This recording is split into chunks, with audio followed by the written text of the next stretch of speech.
मीठा और नसीबो भी घोड़े वाली जगह पर आ जाते हैं तो बिट्टू को वहाँ देखकर हैरान हो जाते हैं। अच्छा तो मोटे तू यहाँ मुलाजमत करके पैसे कमा रहा है? हाँ मीठे भाई, मैं यहाँ बहुत मेहनत और ईमानदारी से काम कर रहा हूँ, पर आप लोग यहाँ क्या करने आए हो? मोटे बिट्टू, आज से हम भी यहाँ घोड़ों का ध्यान रख बेंगे और तेरी तरह खूब पैसा कमा बेंगे। नसीबोबाजी, हर किसी को अपने नसीब का रिस्क मिलता है। आप लोग उस तरफ वाले घोड़ों का ख्याल रखो और मैं यहाँ वाले घोड़ों का ख्याल रखता हूँ। एक वक्त का किस्सा है। सूरजमुखी गांव में बिट्टू नाम का लड़का अपनी बीवी छम्मो और माँ के साथ रहता था। उस गांव में बिट्टू की खेती बाड़ी के लिए एक छोटी सी जमीन थी। इस साल बारिश न होने की वजह से लोगों की फसलें बंजर हो गई थीं। एक दिन बिट्टू फैमिली के साथ बैठा होता है। बेगम, आपको क्या लगता है बारिश कब होगी? अगर कई दिन तक बारिश ना हुई तो हमारा खेत भी बाकियों की तरह सूख जाएगा। जी, मैं भी बारिश न होने की वजह से बहुत परेशान हूँ। हम तो दुआ ही कर सकते हैं कि जल्दी कोई उम्मीद की किरण पैदा हो जाए और बारिश हो जाए। बिट्टू बेटा, मैं तो तेरे लिए बहुत दुआएं करती हूँ। अल्लाह तुझे जल्दी मुश्किल वक्त से निकाले और तुझे कामयाबी दे। माँ जी, ये आप ही की दुआएं हैं जो आज हमारे पास ये घर और एक खेत है। उसी गांव में मीठे नाम का लड़का अपनी बीवी नसीबो और सास के साथ रहता था। मीठा बहुत हराम था और हर टाइम सोकर ख्वाबों की दुनिया में खोया रहता था। नसीबो मेरे बेटे, तेरी किस्मत बहुत खराब है जो तुझे एक नंबर का हराम और कामचोर शोहर मिला। अगर तू मेरी बात मान लेती तो मैं तेरी ऐसी जगह शादी करवाती जहाँ तू आज यशी की जिंदगी गुजार रही होती। बस मत जी, मेरी आंखों पर मोहब्बत का पर्दा गया था। नसीबो अबू साहब के पर्दे को हटा और जाकर इस हराम को उठा। उसी गांव में एक आलिम बाबा रहता था। लोग उससे हिसाब किताब करवाने आते थे। दूसरी तरफ बिट्टू और छम्मो बारिश न होने की वजह से परेशान बैठे होते हैं। बिट्टू जी, हम एक काम करते हैं, आमिर बाबा के पास चलते हैं और उनसे हिसाब लगवाते हैं कि कब बारिश होगी। बेगम, ये आप कैसी बातें कर रही हो? ये सब गुनाह के काम हैं। बिट्टू, आप मेरे कहने पर चले तो हो सकता है बाबा जी हिसाब लगाकर बता दे कि कब बारिश होगी। बिट्टू छम्मो के बार बार इसरार करने पर आमिल बाबा के पास आ जाता है। हाँ बच्चा, क्या मसला है तुम्हारे साथ? मुझसे हिसाब लगवाने आए हो? अपनी परेशानी बताओ, छुटकारा पाओ। बाबा जी, हमने हिसाब लगवाना था कि गांव में बारिश कब होगी। बच्चा, हिसाब लगवाने की मेरी फीस 500 रुपए है। 500 रुपए दो और हिसाब लगवाओ। बेगम, चलो यहाँ से। इस बाबे को कुछ नहीं पता, ये सिर्फ दिहाड़ी लगाने के लिए यहाँ पर बैठा हुआ है। इस बात पर बाबा को बहुत गुस्सा आता है। बच्चा, अपनी जबान को लगाम दे और निकल जा यहाँ से, और जाते जाते ये सुनता जा, बहुत जल्द गांव में बारिश होने वाली है। बारिश होने वाली बात सुनकर छम्मो और बिट्टू खुश हो जाते हैं, पर बारिश बाबा के कहने पर थोड़ी होनी थी। फिर कुछ दिन गुजर जाते हैं पर बारिश नहीं होती और बिट्टू का खेत सूख जाता है। बिट्टू अपना खेत देखकर बहुत परेशान हो जाता है और परेशान घर आ जाता है और वो फैसला करता है कि अब उसे काम की तलाश में दूसरे गांव में जाना चाहिए। बिट्टू बेटा, जैसे तुझे मुनासिब लगे, मगर अब तो मैं सफर करने के काबिल नहीं हूँ, इसलिए मैं दूसरे गांव नहीं जा सकती। माँ जी, अगर आप इजाजत दे तो मैं भी बिट्टू के साथ चली जाऊँ। हो सकता है मुझे भी कोई काम मिल जाए। हाँ माँ जी, ये सही कह रही है। मुझे भी ज्यादा मसला नहीं होगा और मेरी हिम्मत बांटने के लिए भी कोई मेरे साथ होगा। फिर अगला दिन होता है। बिट्टू और छम्मो दूसरे गांव के लिए रवाना हो जाते हैं और काम तलाश करते करते ठाकुर के पास पहुंच जाते हैं। ठाकुर साहब, हम नगरपुर गांव से यहाँ काम की तलाश में आए हैं। हमारे गांव में बारिश न होने की वजह से हमारी सारी फसलें तबाह हो गई। खुदारा हमें हमें अपने पास कोई काम दे दे ताकि हमारा गुजर बसर हो सके। ठाकुर को उन पर बहुत तरस आता है और वो बिट्टू को अपने घोड़ों का ख्याल रखने का काम दे देता है और छम्मो को हवेली में सफाई का काम। वो दोनों काम मिलने की वजह से बहुत खुश हो जाते हैं।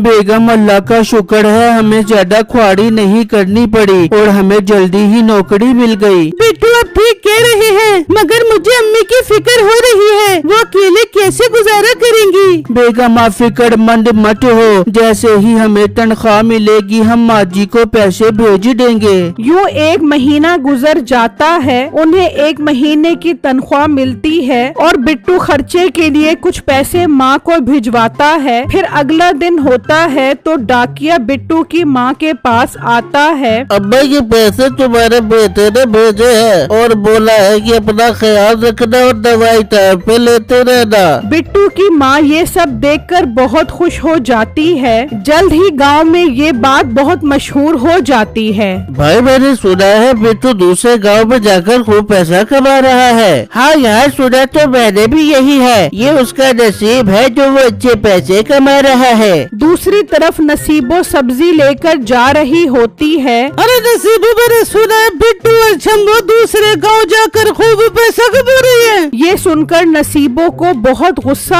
आता है और वो गुस्से में घर आ जाती है। मिठे तू 1 नंबर का हर हराम है, कोई काम का नहीं है तू। बिट्टू और इसकी बीवी को देख, वो दूसरे गांव जाके खूब पैसा कमा रही है। बेगम तू तो बहुत गुस्से में लग रही है, दिमाग को ठंडा रख के मुझे बता कि हमें क्या करना चाहिए। मिठे मैं तो बोलती हूँ हम भी ये गाँव छोड़कर दूसरे गाँव जाकर काम करते हैं ताकि हमारे दिन भी बदल जाते। बेगम मशवरा तो तेरा बहुत अच्छा है, लगता है जबान के साथ साथ तेरा दिमाग भी खूब चलने लग गया है। फिर अगला दिन होता है, मीठा और नसीबो भी दूसरे गांव के लिए रवाना हो जाते हैं और इत्तेफाक से वो भी काम की तलाश में उसी ठाकुर के पास आ जाते हैं। ठाकुर साहब हमने आपकी बहुत तारीफ सुनी है, आप बहुत दयालु हैं, हमें नौकरी की बहुत जरूरत है, हम बहुत मेहनती और ईमानदार हैं। अच्छा तो तुम बहुत मेहनती हो, तो मुझे मेहनती लोग बहुत पसंद है। ये बताओ कि क्या तुम मेरे घोड़ों के चारे और पानी का ख्याल रख सकोगे? जी ठाकुर साहब हम बहुत अच्छे से ख्याल रख सकते हैं जानवरों का, खास तौर पर घोड़ों का ख्याल रखकर तो हमें बहुत खुशी मिलती है। ठीक है मेरे घोड़ों का ध्यान एक लड़का रख रहा है, तुम दोनों भी उन घोड़ों का अच्छे से ख्याल रखो। फिर मीठा और नसीबो भी घोड़े वाली जगह पर आ जाते हैं तो बिट्टू को वहाँ देखकर हैरान हो जाते हैं। अच्छा तो मोटे तू यहाँ मुलाजमत करके पैसे कमा रहा है? हाँ मीठे भाई मैं यहाँ बहुत मेहनत और ईमानदारी से काम कर रहा हूँ, पर आप लोग यहाँ क्या करने आए हो? मोटे बिट्टू आज से हम भी यहाँ घोड़ों का ध्यान रख बेंगे और तेरी तरह खूब पैसा कमा बेंगे। नसीबो बाजी हर किसी को अपने नसीब का रिश्क मिलता है, आप लोग उस तरफ वाले घोड़ों का ख्याल रखो और मैं यहाँ वाले घोड़ों का ख्याल रखता हूँ। फिर नसीबो और मीठा भी घोड़ों के चारे पानी का ध्यान रखना शुरू कर देते हैं। इस तरह कई दिन गुजर जाते हैं तो नसीबो मीठे से कहती है, मीठे मुझसे इस बदबूदार जगह पर काम नहीं होता, ठाकुर साहब से बात कर, वो मुझे छम्मो की तरह हवेली के अंदर का काम दे दे बे। ठीक है बेगम मैं ठाकुर साहब से बात करता हूँ। फिर मीठा ठाकुर साहब के पास आकर अपनी बीवी को हवेली के अंदर काम दिलवाने का बोलता है तो ठाकुर मान जाता है। फिर नसीबो भी छम्मो के साथ हवेली के अंदर सफाई का काम करने लग जाती है, जबकि मीठा और बिट्टू घोड़ों की देखभाल का काम करते हैं। ठाकुर जब बिट्टू के काम की तारीफ करता है तो मीठे को बहुत गुस्सा आता है और यही हाल नसीबो का भी होता है। नसीबो तुम्हें अभी तजर्बे की काफी जरूरत है, छम्मो तो आते के साथ ही काम सीख गई थी। कोई बात नहीं मालकिन, नसीबो बाजी भी आहिस्ता आहिस्ता सीख जाएंगी। इस तरह कई दिन गुजर जाते हैं। मीठा और नसीबो काम से उकता जाते हैं। मीठे में सोच रही थी हम क्यों न अपने गांव वापस चले जाते। बेगम ये तो तूने मेरे दिल की बात की है, हम ऐसा करते हैं ये महीना पूरा होते ही अपनी तनख्वाह लेकर वापस गांव चले जाएंगे। मीठे तू ठीक कह रहे, हम पूरे महीने की तनख्वाह लेके ये बड़े गांव वापस जा पाएंगे। फिर अगला दिन होता है, नसीबो कमरे में सफाई कर रही होती है तो मालकिन आती है और सोने के कंगन अलमारी में रख देती है। नसीबो खड़ी ये सब देख रही होती है। फिर रात होती है। नसीबो मीठे के पास आती है और सोने के कंगन का बताती है। वाह बेगम, क्या कमाल की खबर लाई है। अगर हम वो कंगन पाने में कामयाब हो गए तो हमारे तो दिन ही बदल जाएंगे और हम घर बैठकर खाएंगे। मीठे अगर हम पकड़े गए तो? बेगम ऐसा कुछ नहीं होगा, हम चोरी करेंगे और सारा इल्जाम मोटे बिट्टू और छम्मो पर लगा देंगे। मीठे क्या कमाल का प्लान बताया तूने, हम वैसा ही कर भी देंगे। फिर जैसे ही मौका मिलता है नसीबो सारा सोना चोरी करने में कामयाब हो जाती है। एक दिन ठाकुर अपनी बीवी के साथ बैठा होता है। बेगम जो सोने के जेवरात पड़े हैं वो ले आ, मैंने उसे देखकर एक काला नस्ल का घोड़ा खरीदना है। जी मैं अभी लेकर आती हूँ। फिर मालकिन कमरे में आती है और अलमारी में देखती है वहाँ कोई जेवरात नहीं होते। वो परेशान होकर सारी बात ठाकुर को बताती है। ठाकुर को ये सुनकर बहुत गुस्सा आता है और वो मीठे और बिट्टू को अपने पास बुलाता है। मीठे और बिट्टू सच सच बताओ, मेरे सोने के जेवरात तुम दोनों में से किसने चोरी किए हैं? मालिक मुझे तो इस बिट्टू पर शक है, ये बार बार आपकी हवेली के चक्कर लगाता था। मालिक मुझसे कसम ले लो, मुझे इस बारे में कुछ भी मालूम नहीं है। मैं सारे मुलाजमों की तलाशी लूंगा और जिसने भी चोरी किए होंगे उसे सख्त सजा दूंगा। मीठा दिल ही दिल में खुश हो रहा होता है। नसीबों ने तो सारे जेवरात ऐसी जगह पर छुपाए होंगे जो मिल ही नहीं पाएंगे और सारा इल्जाम इस मोटे बिट्टू पर आ जाएगा। दूसरी तरफ मालकिन नसीबो और छम्मो को बुलाती है। देखो छम्मो और नसीबो, तुम दोनों ही घर की सफाई करते हो। जेवरात तुम दोनों में से किसी एक ने चोरी किए होंगे। मालकिन मैं हलाल कमाने पर यकीन रखती हूँ, चाहे तो आप मेरे कमरे की तलाशी ले लें। यहाँ नसीबो दिल ही दिल में खुश हो रही होती है। अब तक तो मीठे ने मेरे कमरे से वो सारा सोना उठाकर ठाकुर के खेत में छुपा दिया हो बेगा। ठाकुर अपने दोनों मुंशी को इनके कमरे की तलाशी लेने का बोलता है तो मुंशी पहले छम्मो के कमरे की तलाशी लेता है तो वहाँ उसे कुछ नहीं मिलता और जब वो नसीबो की कमरे की तलाशी लेते हैं सोना नसीबो के बेड के नीचे से मिलता है। ये देखकर मीठे और नसीबो को एक दूसरे पर बहुत गुस्सा आता है। मीठे और नसीबो तुम दोनों चोर हरामखोर निकले।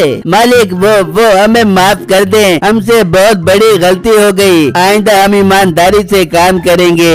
ईमानदारी के बच्चे, तुम दोनों को तो मैं ऐसी सजा दूंगा कि तुम याद रखोगे। और बिट्टू और छम्मो तुम दोनों मुझे माफ कर दो कि मैंने तुम दोनों की ईमानदारी पर शक किया। मालिक ऐसा बोलकर हमें शर्मिंदा न करें, हमने आपका नमक खाया है, हम नमक हरामी करने का सोच भी नहीं सकते थे। ठाकुर बिट्टू और छम्मो से बहुत खुश होता है। बिट्टू मैं अपने घोड़ों में से एक घोड़ा तुम्हें इनाम में देता हूँ, तुम इस घोड़े को सवारी बनाकर पैसे कमाओ। ये सुनकर बिट्टू और छम्मो बहुत खुश हो जाते हैं और वो घोड़ा लेकर दूसरे गांव निकल पड़ते हैं। जबकि मीठे और छम्मो की ये सजा थी कि वो अब सारी जिंदगी बगैर तनख्वाह के घोड़ों की देखभाल करेंगे।